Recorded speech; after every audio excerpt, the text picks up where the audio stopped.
Buenas tardes. Realmente muy complacido y muy conmovido. Quiero empezar felicitando a Randall y a su equipo. Sinceramente tenía mis dudas de que hubiera quórum, dirían, en la Asamblea Legislativa hoy, porque la hora es una hora bastante difícil, a 1 de la tarde, y segundo, está a punto de jugar la selección de Costa Rica.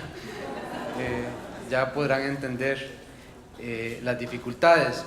Me van a disculpar que gran parte de la presentación la haga guiándome por lo que tengo escrito, porque no quisiera que se me fuera alguna idea.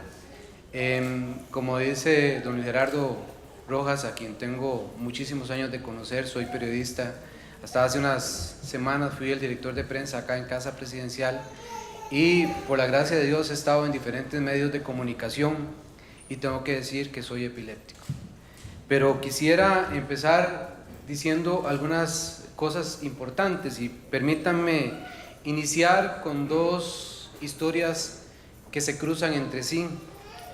Desde niño debió aprender a lidiar con la epilepsia, ver su cuerpo retorcerse ante la mirada de pánico de familiares y extraños. Los episodios se espaciaron con el paso de los años. Su niñez la pasó entre neurólogos, electroencefalogramas y TACs. Yo no sé si a algunos esas historias le parecen conocidas.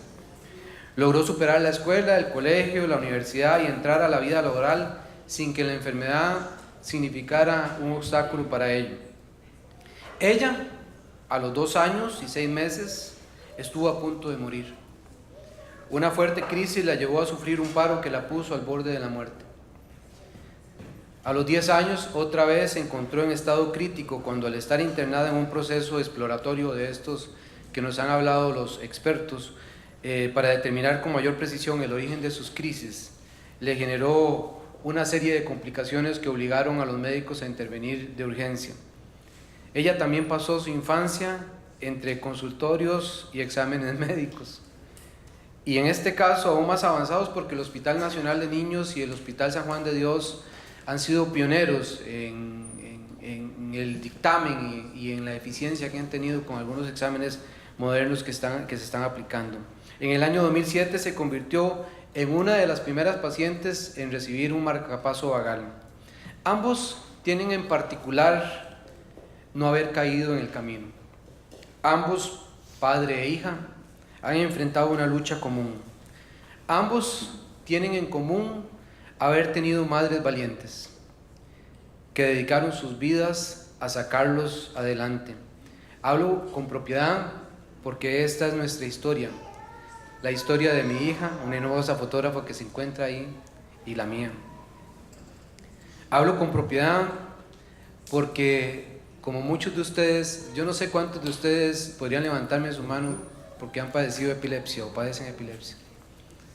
Muchísimas gracias por estar aquí, los felicito, realmente ustedes son un ejemplo de esfuerzo y de sacrificio, de dedicación, y quiero felicitar a sus mamás y a sus papás.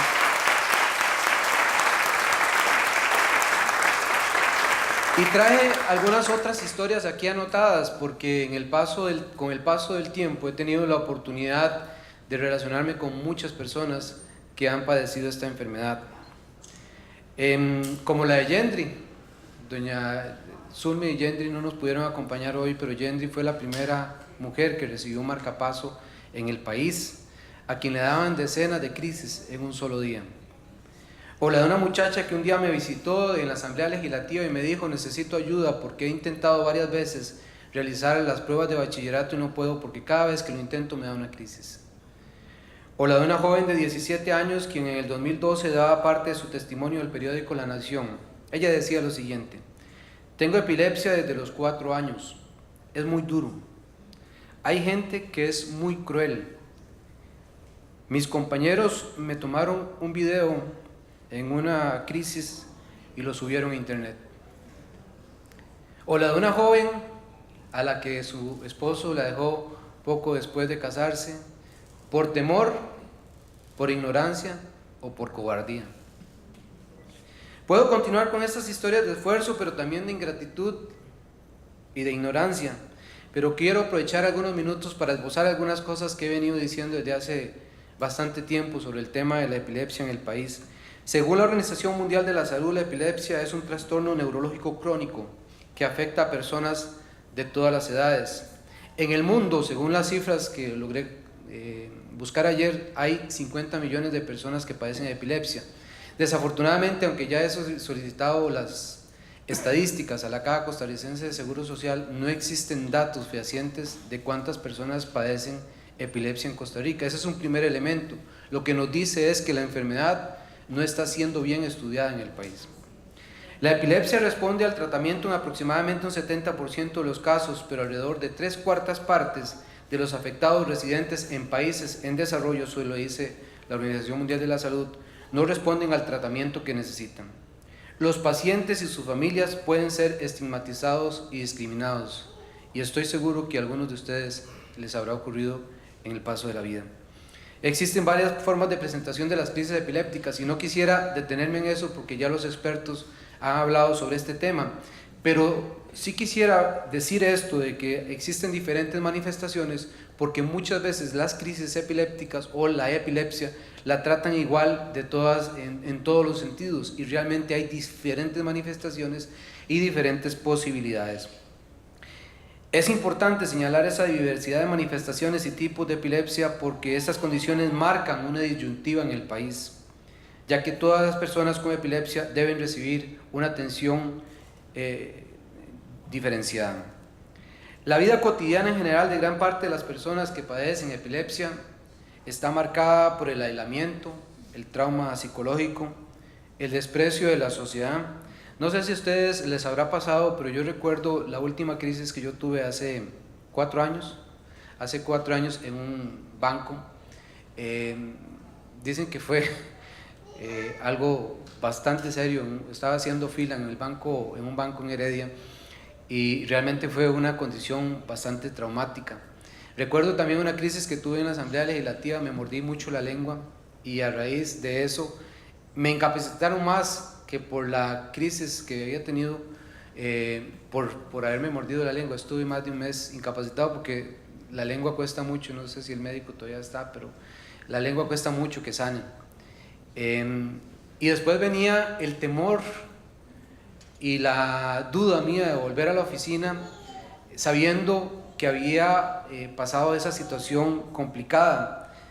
Pero realmente nosotros tenemos que enfrentarla y seguir adelante.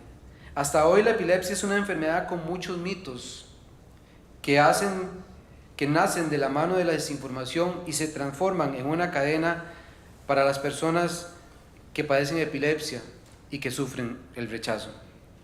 La desinformación y errores que aún se pueden observar en diferentes niveles de la sociedad dejan espacio libre para reinstalar mitos y para retroceder a tiempos que creíamos superados. Por ejemplo, hay gente que generalmente a usted le hablan de epilepsia, de la enfermedad, y algunos creen que es una enfermedad demoníaca y no se detienen en pensar que realmente hay una serie de condiciones científicas que se deben valorar a la hora de considerar cuando una persona sufre o no sufre de epilepsia. Costa Rica no cuenta con programas de educación y orientación para las personas epilépticas y sus familias y la violación de sus derechos como personas, entre otros. Estas personas sufren de discriminación en las escuelas, colegios, universidades, en el trabajo, en la atención médica. Ha habido muchos avances en la ciencia, ha habido muchos avances neurológicos y ahorita le voy a explicar un poco por qué cité a Yendri y a doña Zulma al principio, porque tenemos una historia en común. Se sabe que tener epilepsia no provoca alteraciones en la conducta del paciente, que no existe ninguna personalidad específica, que tampoco la enfermedad es responsable de alteraciones en la esfera cognitiva. Si bien es cierto, la epilepsia tiene una connotación negativa y aunque es una enfermedad no curable, con un tratamiento adecuado el paciente puede hacer una vida normal. A muchos de nosotros nos habrá pasado que cuando decimos tengo epilepsia o he padecido epilepsia, la gente se asombra, se asusta. En cambio, si usted dice, no, es que yo padezco de gastritis, nadie se asombra, ¿verdad? ¿O sí? Pero si usted le dice que tiene epilepsia, además, algunos se hacen a un lado, creen que es una enfermedad terrible, que no se puede superar. Y yo quiero decirle a todas esas personas que se encuentran en este momento acá, que han padecido epilepsia, que sigan adelante, que no renuncien a sus sueños. Las personas con epilepsia que habitan en este país, reconocido como Estado de Derecho, debemos reclamar una protección y un reconocimiento adecuado. Si bien es cierto, existe la Ley 7600 de igualdad de oportunidades para personas con discapacidad, lo consignado en la misma o no se aplica con cabalidad a las personas con epilepsia o por su condición no encuentra protección en esta ley. Las personas con epilepsia hemos estado en un umbral extraño porque muchas no tienen una discapacidad, aunque algunas sí se les ha encontrado una discapacidad, pero entonces estamos en un umbral extraño porque llegamos a pedir trabajo y si usted pone que padece epilepsia, lo rechazan. El punto es que efectivamente tenemos y estamos sufriendo una serie de discriminaciones. Creo indispensable contar en el país con normativa que sancione el despido injustificado de trabajadores. Algunas personas los habrán despedido de sus trabajos por padecer epilepsia. Bueno, el Estado debería ofrecer condiciones apropiadas. Si esa persona tiene que abandonar su trabajo, yo creo que debería ser entonces pensionado, y eso es algo de lo que hemos venido ya hablando en diferentes círculos, sobre todo cuando se trata de epilepsia refractaria. Y así como establecer que esta enfermedad no será impedimento para la postulación, el ingreso y el desempeño en el trabajo. Eso es muy importante. Creo que nosotros, la mayoría de nosotros, tenemos las condiciones adecuadas para trabajar en cualquier lugar. Yo trabajé, gracias a Dios, en diferentes medios de comunicación y ahora trabajo en la Asamblea Legislativa, y a pesar de los episodios estos que he tenido que afrontar, no creo que no esté capacitado para desarrollarme en la vida laboral. Y desde hace varios años se vengo hablando de la posibilidad de que en el país exista un plan nacional para la atención de la epilepsia, que es algo en lo que no nos han hecho mucho caso, pero que debería existir. Existe plan nacional para la erradicación del dengue, existen planes para la erradicación de la malaria, existen planes para todas las enfermedades. Todo el mundo se asusta cuando hay cierto tipo de enfermedades, pero nunca ha habido un plan nacional para la atención de la epilepsia. Y tan es así, tan mal estamos, que por ejemplo en este momento en el país, yo les decía, no hay datos fehacientes de cuántas personas con epilepsia lo padecen. Hace unos años se decía, creo que era el 5% de la población, pero eso era basado en cifras mundiales e internacionales, pero nunca ha habido estudios fehacientes que nos digan cuántas personas padecen epilepsia y qué tipo de epilepsia padece. Sé que ha habido médicos que han sido pioneros en esto y que han hecho grandes esfuerzos, como el doctor Sittenfeld y el doctor Virán en el Hospital Nacional de Niños, pero creo que esto es insuficiente. Debería existir un plan nacional para la atención de la epilepsia, mediante el cual se promuevan acciones institucionales que contribuyan al mejoramiento de las condiciones de vida de los pacientes con epilepsia. Ese plan lo debería manejar el Ministerio de Salud e involucrar a instituciones como la Caja Costarricense del Seguro Social y el Ministerio de Educación. Como parte de ese plan se deberían emitir protocolos y normas en el manejo de personas con epilepsia. El financiamiento permanente de esfuerzos tan importantes como la unidad de monitoreo del Hospital Nacional de Niños, no sé, lo ignoro si en el Hospital San Juan de Dios, creo que sí ya existe una unidad de monitoreo, pero esos esfuerzos no deberían ser esfuerzos solamente de ese hospital. Creo que el país, el Estado, debería invertir en este tipo de cosas que han sido sumamente importantes y que la mayoría de nosotros como personas que hemos padecido epilepsia nos hemos beneficiado tanto de la unidad de monitoreo del Hospital Nacional de Niños como del San Juan de Dios. Y esto llevarlo a provincias, porque lo peor que ocurre en el país es que muchas veces los esfuerzos se concentran en San José, y a veces nos olvidamos que Costa Rica es más que San José. Entonces los pacientes de Guanacaste, los pacientes de Punta Arenas y los pacientes de Limón sobre todo no pueden tener el acceso porque les queda incómodo, porque les queda difícil, porque no lo refieren a los hospitales centrales y porque además el costo es altísimo y hay personas que realmente no pueden costear esto. Deberíamos aspirar en este mismo plan a la capacitación permanente del personal en salud y a los educadores para la atención de personas con epilepsia. He venido diciendo que algo de lo peor que ocurre en el país es, y ahora citaba este testimonio de esta muchacha que lo decía en el periódico La Nación, que ni los maestros y profesores están preparados para atender la epilepsia, ni tampoco lo están los demás estudiantes. Entonces por eso vienen los estigmas, por eso vienen las cosas tan terribles como subir un video a internet, o los chistes terribles que ustedes encuentran en internet. Yo me indigno cada vez que escucho o que leo un chiste sobre epilépticos, ¿verdad? Porque nos relacionan con el ridículo, con cosas de ese tipo. En el sector educativo debería revisarse la aplicación de adecuaciones curriculares. Creo que tiene que hacerse una diferenciación cuando existen personas con epilepsia. Ahora ponía el caso de esta muchacha que intentó varias veces hacer el examen de bachillerato y no pudo. Simple y sencillamente no pudo. Entonces debería haber condiciones diferenciadas para estos estudiantes. Deberíamos también procurar que los estudiantes de escuelas y colegios aprendan cómo reaccionar ante una crisis. Asimismo, erradicar el lenguaje discriminatorio. También es importante involucrar a organizaciones no gubernamentales en el abordaje de la problemática de la epilepsia. ¿Qué se debe hacer y qué no se debe hacer en caso de crisis? Ahora el doctor lo señalaba y lo apuntaba muy bien. Generalmente cuando se da una crisis, mucha gente lo primero que dice es metámosle algo en la boca, cuando realmente lo que puede hacer es un daño. Bueno, nosotros, los familiares, conocemos mucho de esto y nos volvemos expertos sin necesidad de estudiar, pero la gente común no lo conoce, no lo sabe. Y por eso yo creo que el lanzamiento de esta campaña de educación continua podría ayudar muchísimo a eso.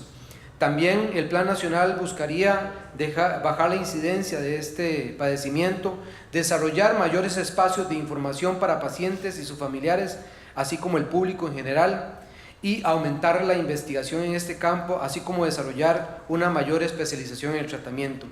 Celebro el lanzamiento de la campaña de educación continua para crear en la comunidad costarricense conciencia sobre el verdadero alcance de la enfermedad y las serias complicaciones que pueden aparecer si no se realiza un tratamiento oportuno y adecuado. Y en esto quiero detenerme un momentito porque creo que a veces tenemos que hacer una lucha más allá. Voy a citarles el caso de Yendre y de doña Zulma.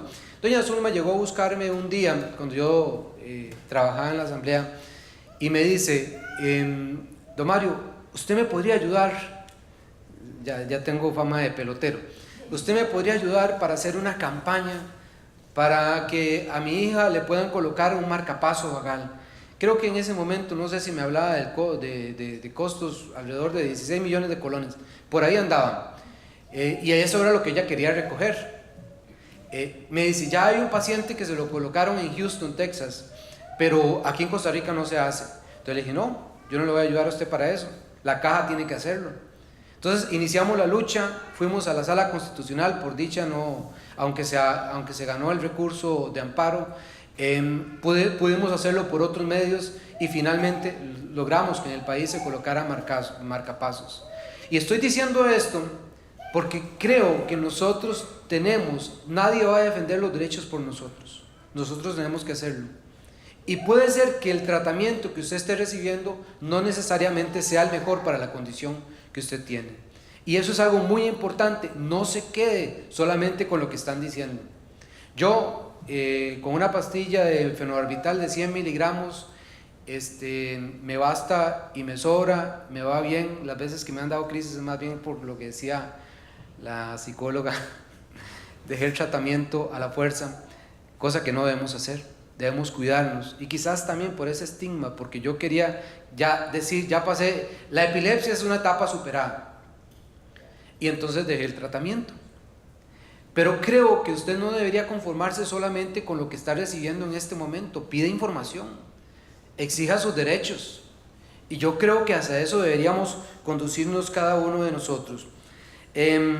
Lo otro que debería también tener ese plan nacional sobre el tratamiento de la epilepsia es brindarle la información adecuada a todas las personas que padecen epilepsia sobre cuáles son sus derechos y sus deberes en el país.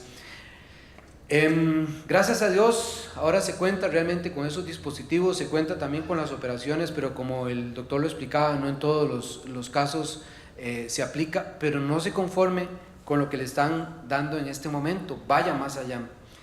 Quisiera terminar, los periodistas tenemos el defecto de ser muy puntuales, pero quisiera terminar con un mensaje a las personas que, como mi hija y como yo, han derramado sus lágrimas ante una crisis convulsiva, o sus familiares. Ese es el del doctor, ¿verdad? que miran impacientes. Ahorita lo junto. Nunca se rinda. Nunca. La adversidad solo nos ha hecho más fuertes. En medio del dolor que hemos padecido, cada día nos hacemos más fuertes. Nunca renuncien a sus sueños. Exijan los derechos que les corresponden como costarricenses. Exploren diversas alternativas médicas. Nunca pierdan la esperanza y la fe. Gracias. Nunca pierdan la esperanza y la fe, sobre todo en Dios y en ustedes mismos. No permitan que comentarios absurdos definan su vida. No permitan que esos chistes que se lanzan a veces definan quién es usted. Tome usted el control de su presente y de su futuro. Al fin y al cabo, el pasado ya lo dejamos atrás. A veces nos inunda una profunda soledad, profunda tristeza. Y sé que al igual que yo, muchos de ustedes habrán llorado. Sé que muchos de ustedes en algún momento se habrán sentido menos que los demás. Y no puedo decir, míreme a mí, yo lo logré, porque sé que cada uno tiene su propia historia. Pero esa historia que cada uno de nosotros está escribiendo, que cada uno de ustedes está escribiendo, es una historia de valor, de empeño, de esfuerzo, de sacrificio, de dedicación. Detrás de esa historia siempre habrá una mamá y un papá que no fueron cobardes. Bueno, hay algunos que sí fueron cobardes. Conozco casos de hombres que dejaron a sus esposas porque la hija tenía epilepsia. Pero nunca renuncie a sus sueños. Si un mensaje le podría dejar yo a usted en esta tarde es: nunca renuncie, siga adelante, y que Dios les bendiga, les llene de fortaleza, y que la paz de Dios siempre llene sus corazones. Muchas gracias.